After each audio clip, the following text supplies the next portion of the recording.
There is an endless sea of podcasts about entrepreneurship. Talking about it, but not living it. We live it every day. This is Inside the Wolf's Den, an entrepreneurial journey with Shawn and Joni Wolfswinkle, talking about real estate investing, but also encompassing general subjects in regards to owning small to medium-sized businesses, and of course, all the struggles that business owners must overcome to be successful. This is Inside the Wolf's Den, and this is Shawn and Joni Wolfswinkle. Hey everybody, hope everybody's having a great week. My name is Shawn Wolfswinkle. And I'm Joni Wolfswinkle.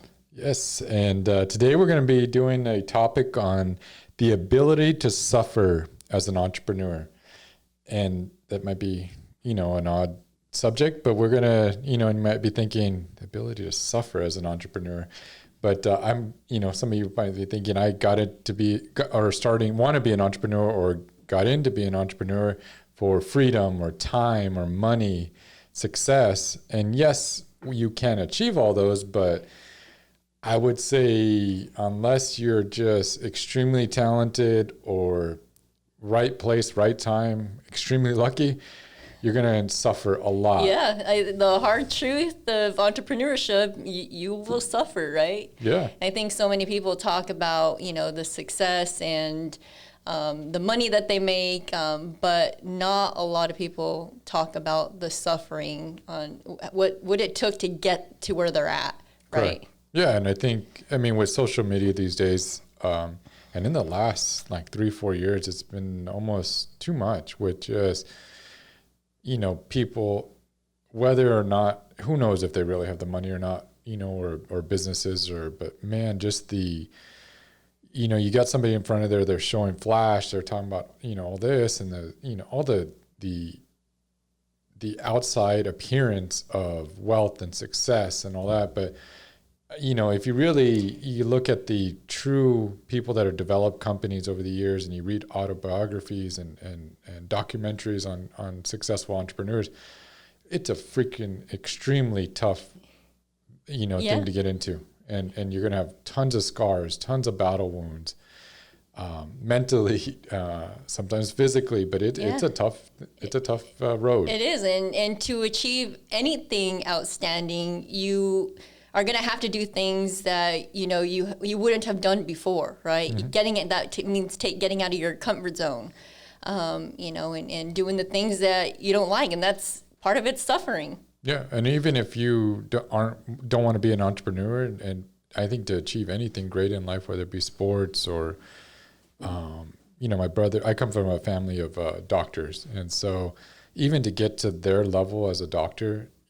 they endured and suffered a lot, more schooling than probably most of us would endure. Yeah, lack of sleep.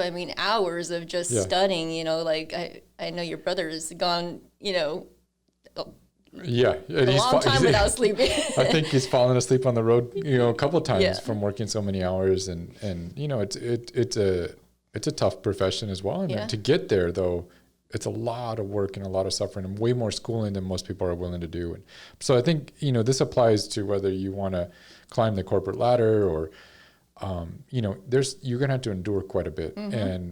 And when we say suffering, it's not an enjoyable experience all the time, and there's and it doesn't have to be like that. It's not going to say that you're going to suffer all the time. But there's going to be times where, we've had to endure a lot where, knocking on doors at all hours of, and working till 2:00 in the morning. Or even when I tore my ACL, I knew I had to get back out there and, continue to work. So after surgery, I was knocking on doors on crutches, right? Yeah.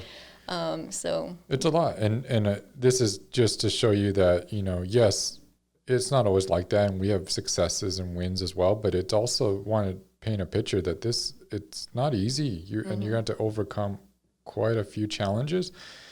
And the thing with that is we've always been big dreamers, or I'm speaking for myself. I've always had a very strong vision board, and I always could vision where I wanted to be, way in advance. It's something that I've done as a kid, even like if I envisioned something or dreamt of it, man, I had a serious pursuit for it, and to the point where I was almost obsessed. Yeah.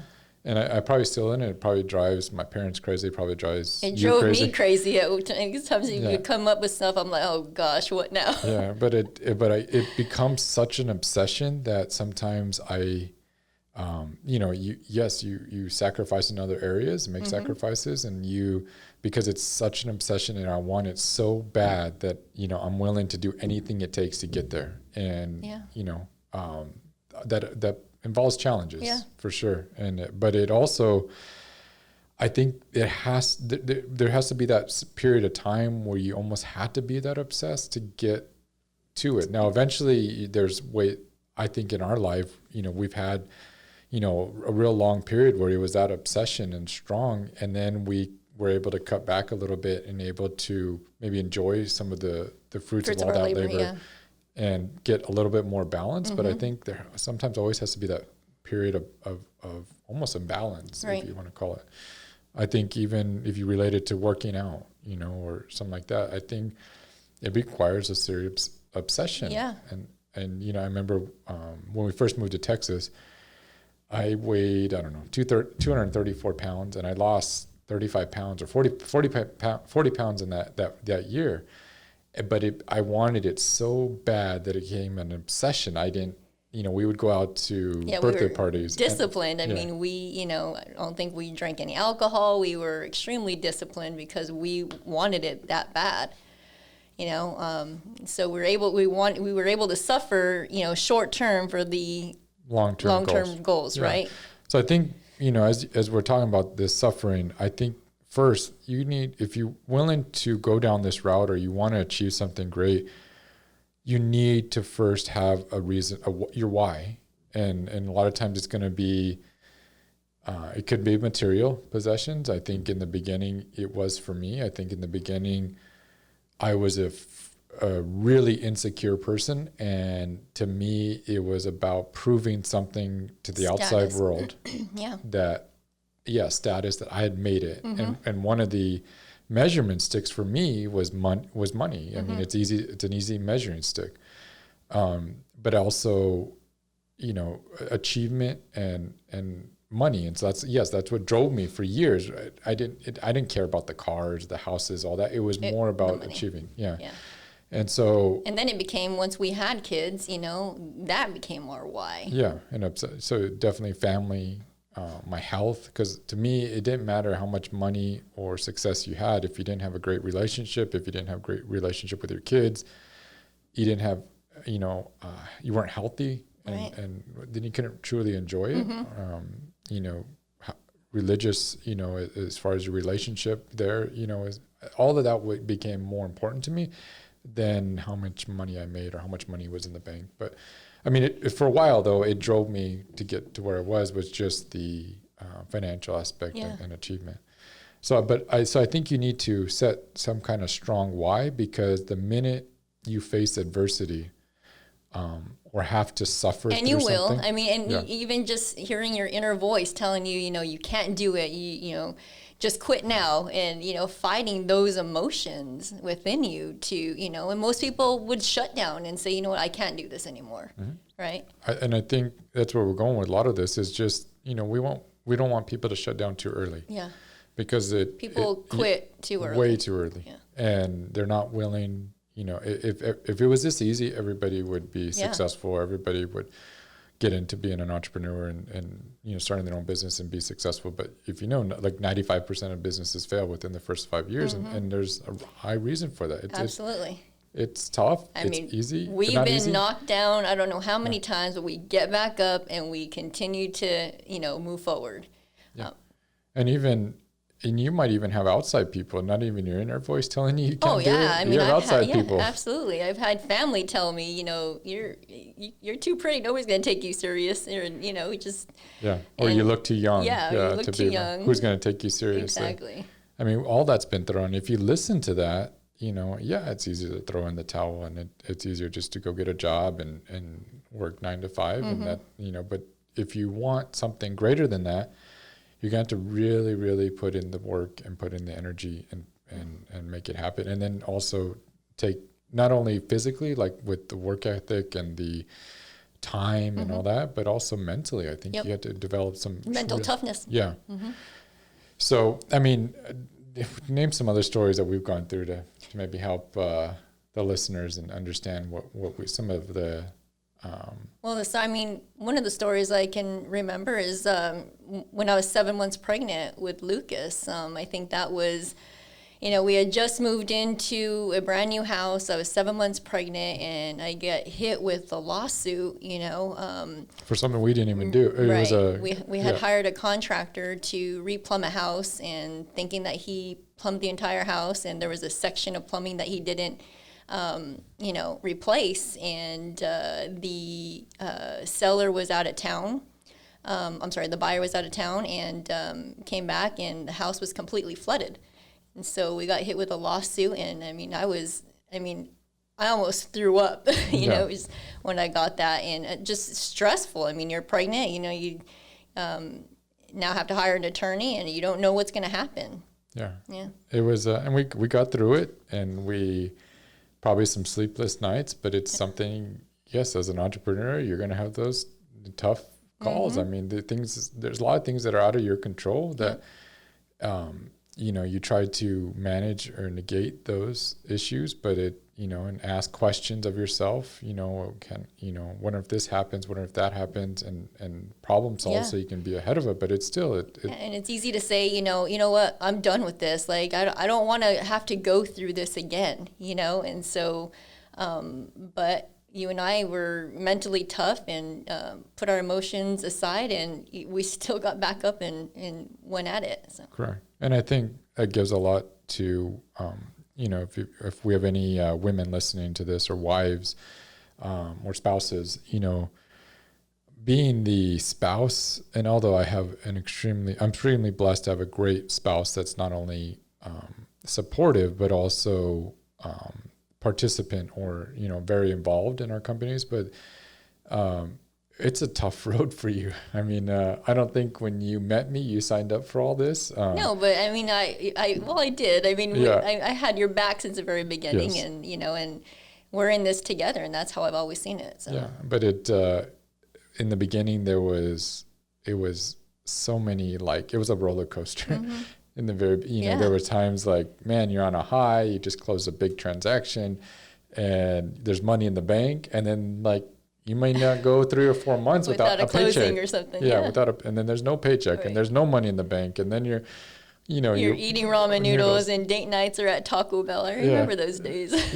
Several nights of ramen, or we'd go do laundry at our parents' because we couldn't afford the laundromat, or we would, and my mom would, we'd go back, home, so she'd take me out shopping to Costco. Just to load up the truck for food, because it's like, man, it'd be months before we'd have paychecks sometimes in between this. It was always an up and down roller coaster. And those were, probably not, I mean, we always looked at it and made the best of it. And maybe we were too naive or too stupid to know the difference, but, and so we just rode through it and I think ultimately, again, it goes back to our vision and our dreams.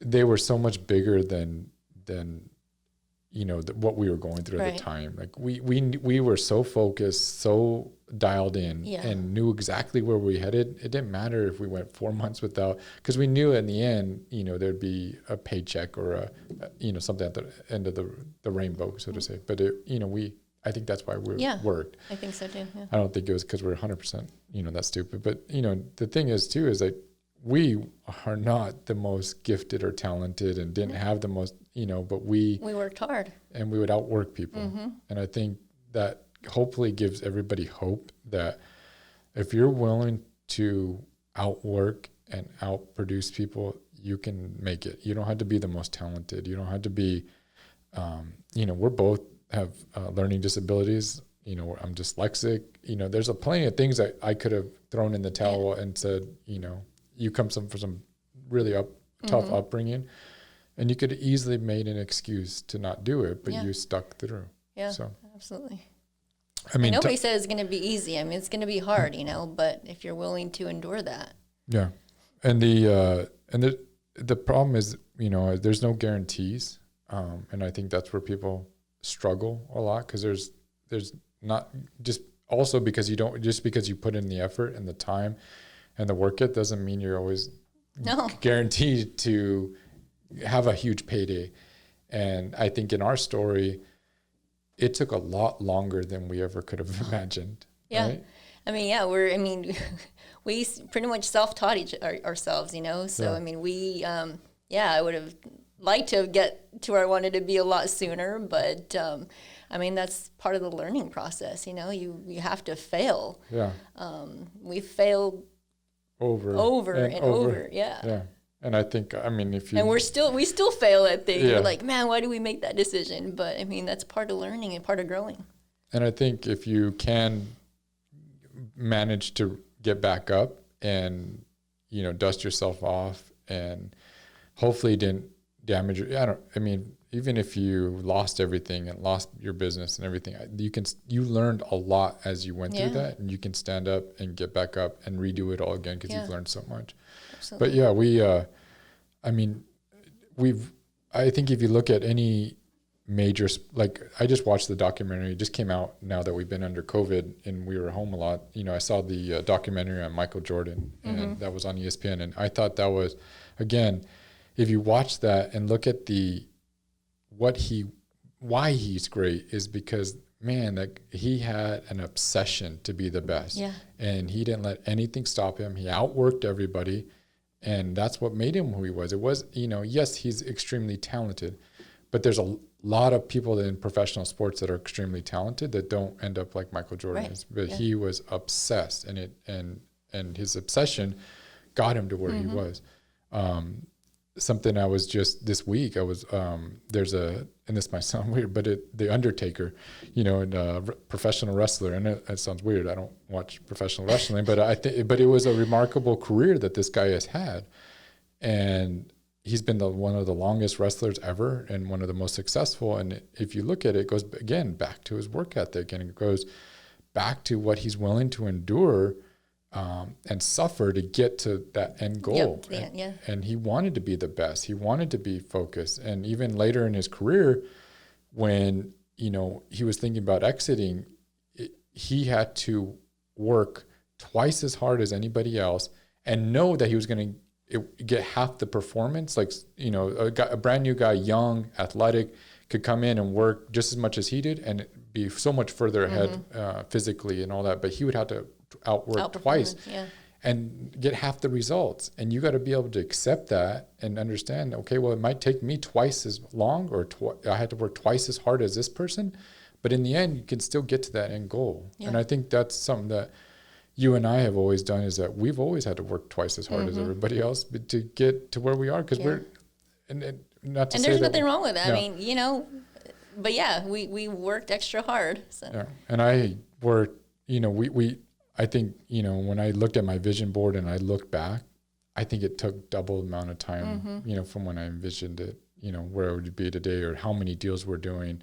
It always, every time I look back, it's always like at least double whatever I estimated it would take. But again, I didn't look back and be like, wow, I shouldn't have done that. Or I should have, I regret doing that. I would look back and be like, wow, look at what we accomplished. Yeah. It didn't matter if it took. And when you do accomplish it, you're like, oh, that's awesome. Like what goals can I set now? What higher goals could I set now? And you just feel you feel so good about yourself when you do accomplish those goals. Yeah, if it's more rewarding, I think, after you've done it, even if it doesn't matter the amount of time it took, as long as you got to that goal and you didn't quit, I think it's extremely rewarding. Yeah. Any other stories that come to mind when you were, as you were thinking about this, or, as we grew our companies, and, anything else that comes to mind? Now you're putting me on the spot. I don't have any other stories. Any other battle wounds that you can, we've done it with staffing, we've had some scars there. I think, like you said, we're self-taught, and I think we made some really poor hires along the way that backfired on us, that, that you learn from those, and you and I have always suffered from those mistakes because we're the owners. And at the end of the day, you as the entrepreneur, everything falls back on you. Right. And so whether it was a decision you made and like you and I made or a decision that somebody made for us in our company, at the end of the day, it's us that has to endure that and suffer through that. Yeah. But I think if you never quit and you have that mentality of never quitting, you know, you can achieve your dreams and goals, and be extremely focused, persistent, and in the end, almost just stubborn. Right. Yeah. I think if people, as they get to know us, they'll know that we're extremely focused and so stubborn to the point where we are not going to let it fail. Correct? Yeah, I agree. Who do I go to more than anybody in our business? It's probably you, right? Like if I need something done, I go to you because I know you'll jump in there and make it happen. I agree. So, any last comments? No, I think that's it. All right. Well, I guess that will wrap it up. I hope you guys have the ability to suffer as an entrepreneur or any goal that you're trying to achieve. I hope that you're willing, your dream, your obsession, your vision's big enough that you can overcome those obstacles, and you're willing to mentally overcome them physically, and also just be persistent and stubborn in obtaining that dream and vision. So we wish you all the best success, and we'll see you next week. You've been listening to Inside the Wolf's Den, an entrepreneurial journey with Shawn and Joni Wolfswinkle. Tons of entrepreneurial podcasts are out there. Talking. But Joni and Shawn are living it every single day. Their portfolio now includes many franchises and medium-sized businesses. We talk about the trials and motivators of successfully running a business. Join us again soon for another podcast. But until then, reach out on the website at InsideTheWolfsDen.com, on Facebook at Inside the Wolf's Den, on Instagram at Inside the Wolf Den. We'll see you again soon. This is Inside the Wolf's Den. We'll see you next time.